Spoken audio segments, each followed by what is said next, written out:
ตัวน้องเบยเจ้าสิบ่กลัวนี่บ่ ขณะนี้ยังอยากคือรถถัง แม่นแม่น รู้จักบ่รถถังนักมวย ขนาดกินแต่หมากไม้ดิ คิดแต่บางไม้ได้ดิแคนบ่ใหญ่กว่าแคนบ่แอนทะเลเท่านั่นพี่น้องโอ้บ่แอนแคนน้อยๆนึงขนาดบ่แอนกินข้าวอิ่มกูมื้อได้ดิเราเป็นโอ๊ตนี่ยัดลมพัดกระปิ้วบาด โอ้เป็นตาเฮ็ดแห่หู้ไวเลย โอ้นั่นน่ะก็เริ่มเลยได้พี่น้องเอ้ย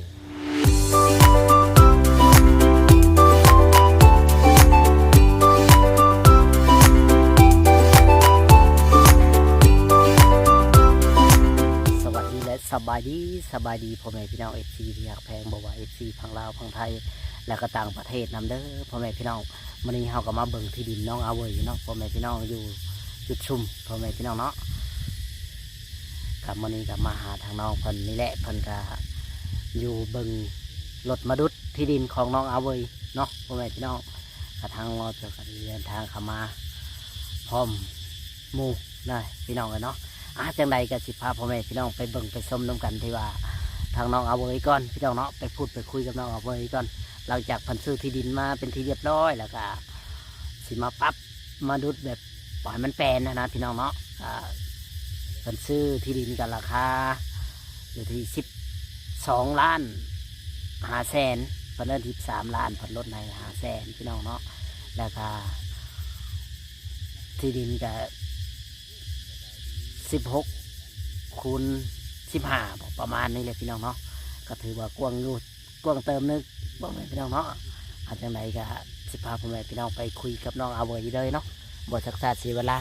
คันเราเกิดก็อะไรก็ขอโทษขออภัยนำพ่อแม่พี่น้องไปเบิ่งไปชมนุ่มกันเลยสบายดี เมืองในชาตินั่นแหละ เจอ2หนุ่มนี่แหละพี่กันเลยบ่เดี๋ยวนี้เอาอยู่ สบายดี เอาเดี๋ยวนี้เรียกว่าเอาสบายดีครับเพิ่น จุ่มกันอยู่ผมไม่นี่แหละ หรือยายเพิ่นนั่งบ่ น้องก็มานั่งดีๆเป็นหยัง เอานั่งแค่นั่งค่ะมันกินแดดนะพี่น้องเลยนั่งลง โน่ ที่เก่าเนาะในระหว่างที่รอเพิ่นมนุษย์ที่เนาะกันนี่แหละก็ถามความรู้สึกน้องเพิ่นก่อนเล็กๆน้อยๆเนาะก็จะให้ทั้งเบาลาเพิ่นถามเนาะเพิ่นน่ะสิมีคำถามหลายกว่าบ่เอ็น แม่น เนาะ บ่ หรือว่าถามซอยกันบ่ ถามช่วยกันก็เน้นการแสดงความดีใจแหละก็ยินดีนำน้องเพิ่นเนาะบ่คิดบ่ฟันคือว่าแหละพี่น้องเอ้ยแต่สิมีมือนี้ โดย เนาะแม่นบ่น้องเบย โดย คือสิบ่เคยคิดเคยฟันเพราะว่าชีวิตของน้องเพิ่นก็ละเฮเร่ร่อนนั่นแหละพี่น้องเอ้ย นี่ เนาะบ่มีจุดหมายปลายทางอยู่น้ำบ้านน้ำเมืองหมู่กันย่านเขาเฮาบ่อยากถามน้องบ่แล้วง่ายๆซะ โดย เนาะ โดย หมู่คู่หรือว่าคนฮู้จักกันน่ะนะย่านเขานี่คือฮู้จักไปเลยนะ โดย เขาก็กินข้าวอยู่บ่แต่ก่อนอะไรเอิ้นครับ เขากินเขาก็บอกเอิ้นซ้ เขาเอิ้นนักดาบเถื่อเขาก็บอกล้าเขาไปกิน โดย บางทีเขาเอิ้นตามมารยาทสิเนาะในใจเขาบ่อยากให้กินเลยเนาะ โดย นี่แหละที่เพิ่นกะทางหลังเฮานี่แหละนี่ทางหลังน้องเพิ่นนี่แหละกะที่6นี่เลยเนาะพี่น้องแต่กะมันใกล้รักคล้ายๆแน่บ่นี่นี่เนาะพี่น้องโอ้ยพี่น้อง FC ส้มคลิปก็สิได้ง่ายแล้วบัดนี้ มันสะดวกสบายเนาะ สบาย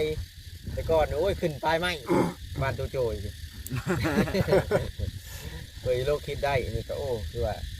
ทางสะดวกสบายอยู่เนาะพี่น้องหลายคนก็โอ้คือซื้อห้างหมู่แท้น้องพี่น้องกับบ่ห้าง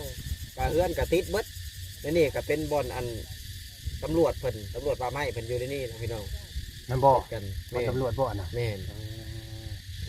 ตำรวจป่าไม้แต่ทางข้างก็มีเฮือนเบิดนะแปลว่ามันอยู่ชุดหมู่ซื่อๆเนาะพี่น้องต่อไปก็อาจจะมีเฮือนลามออกมาแถวนี้บ่หรือว่าแถวนี้แถวมันขายเนาะ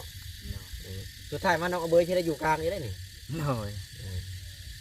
บางทีอนาคตต่อหน้าต่อในเฮ็ดเฮือนในชาติแล้ว ำแม่น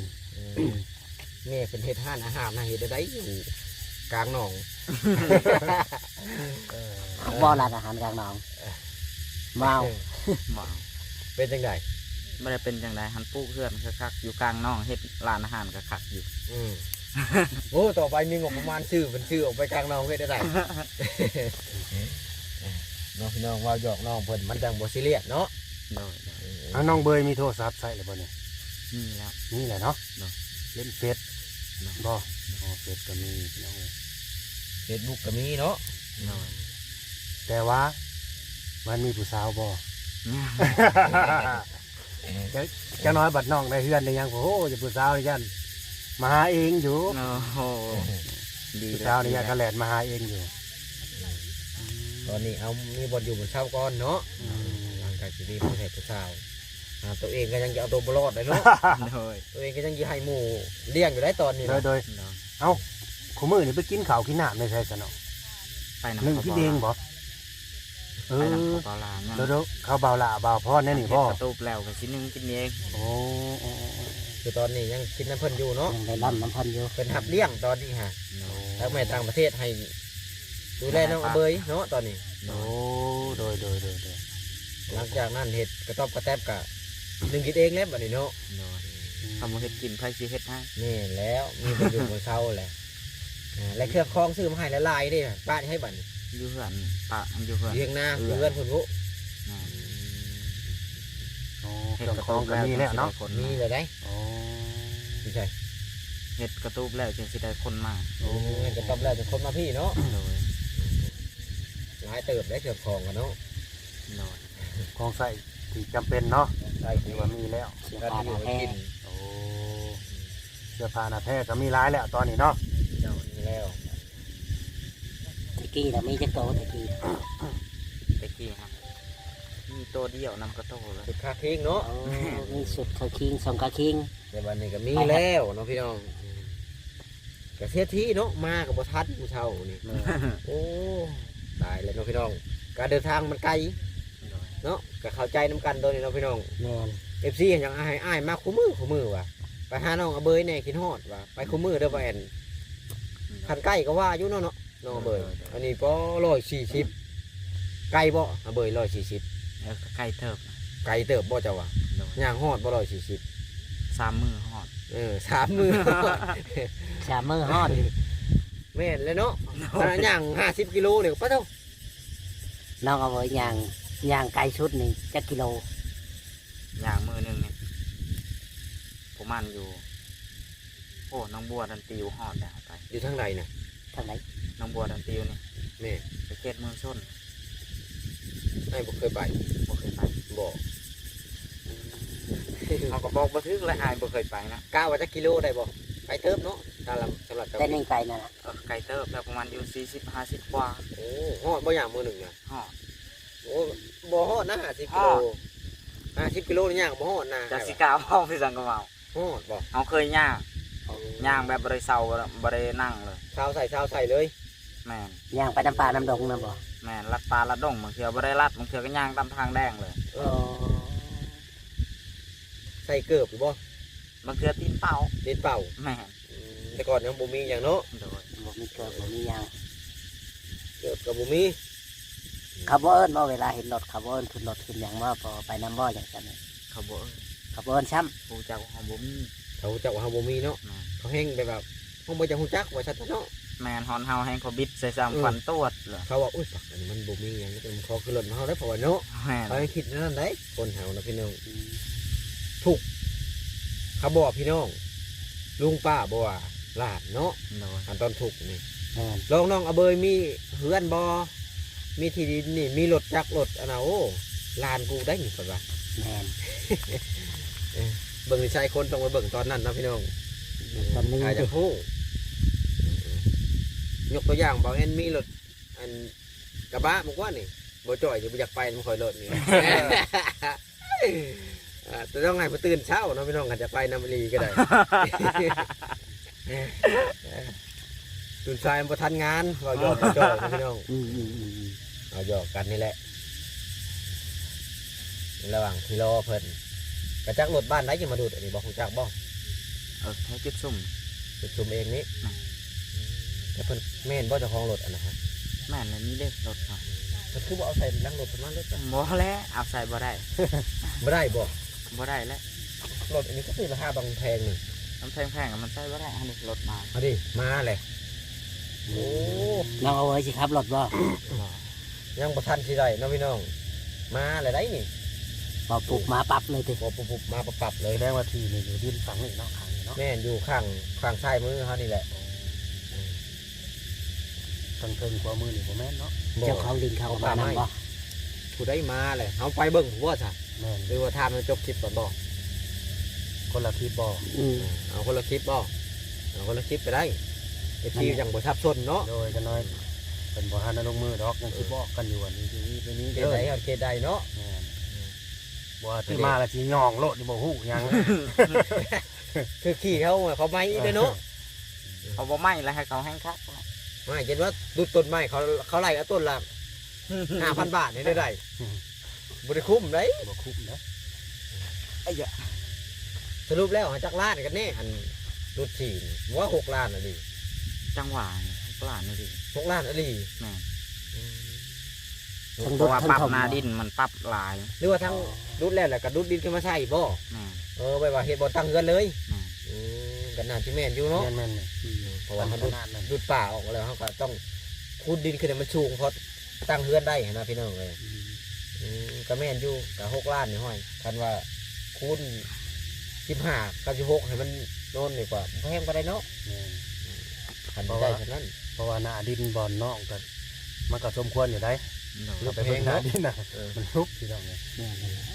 ฮอดถนนใหญ่ฮอดทางไปพุ่นบ่ บ่ ทาง ที่ นี้ บ่บ่ได้หอ ยับขึ้นมาวิถอเนาะ ใกล้ๆท่อ ถอมาพี่มาเอาไป เล่ เล่ น น มาทางลงไป รถมากไปจอดก่อนเนาะหลายๆคนกับพร้อมหลายๆคนกับบ่พร้อมอันชื่อดินบนนี่บางคนก็ว่าแล้วแต่แม่เพิ่นชื่อให้เนาะก็ตามจุดประสงค์ของแม่เพิ่นชื่อให้เนาะพี่น้อง แม่น บ่แม่นว่าคัดค้านนะพี่น้องตามอ่านตามคอมเมนต์อันนี้ โดย แล้วมีบ่อนเดียวนี่บ่อนน้องเบย โดย ดินน่ะมีบ่อนเดียวนี้ 2พอดอยู่คนละ60,000 โอ้อยู่ผู้60,000 หลายคนก็มัก60,000หลายบ่ หลายคนก็มา60,000หลาย แม่น 60,000ทำมันร้ายดิน มันหลายกะ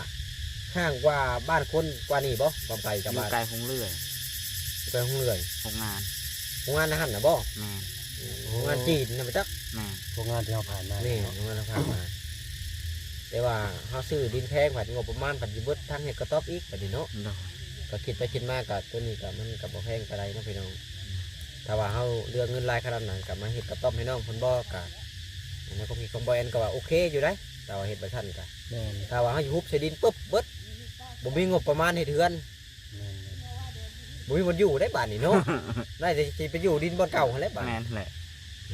แต่อันนี้ก็ความคิดแตกต่างกันเนาะพี่น้องก็บ่ว่าหยังเพิ่นก็ดีแหละคอมเมนต์กันเข้ามาเนาะ แม่น ก็สิได้ทางเฮาก็บกพร่องบ่ได้ก็สิพัฒนาตัวเองไปเนาะ แม่น ถ้าเพิ่นบ่เว้าหยังบ่ฮู้เด้ นั่ จะ นแห เฮ็ ละ ดถูกบ่ถูกเนาะบ่จ่อย แม่นแม่น เฮ็ดผิดบ่ผิดเฮาก็บ่จักได้บัดนี้อันนี้ใครแน่เพิ่นคอมเมนต์เข้ามาแหละแล้วก็โอ้เอาไปปรับแก้ไขตัวถูกตัวบ่ถูกนั่นแหละ นั่นแหละ คำเพิ่นบ่ฮักเฮาเพิ่นบ่คอมเมนต์เข้ามาได้พี่น้อง FC ก็ได้อาศัยได้ค่าน้ำมันรถน้ำเพิ่นเบิ่งให้และน้ำค่าคอมเมนต์นั่นแหละ แม่น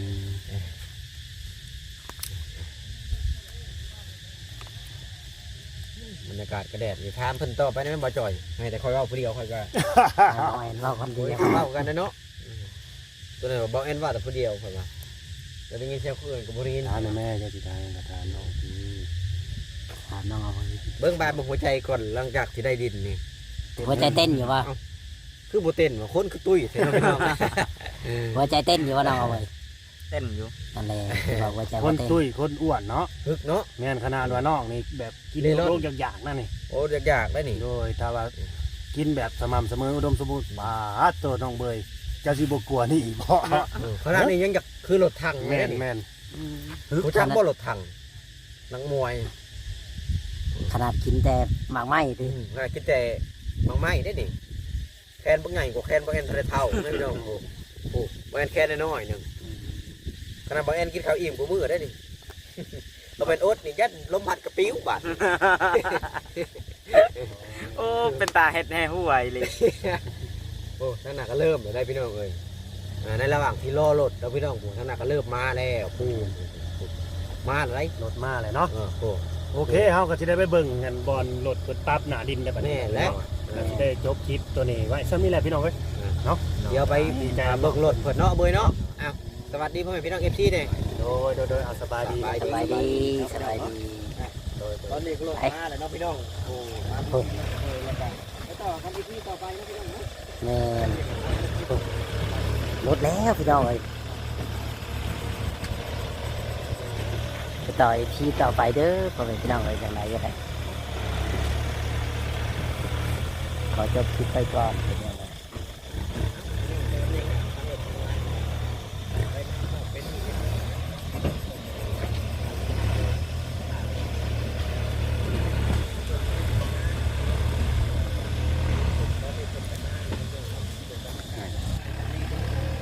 นี่แหละพี่น้องเอ้ยอ๋อ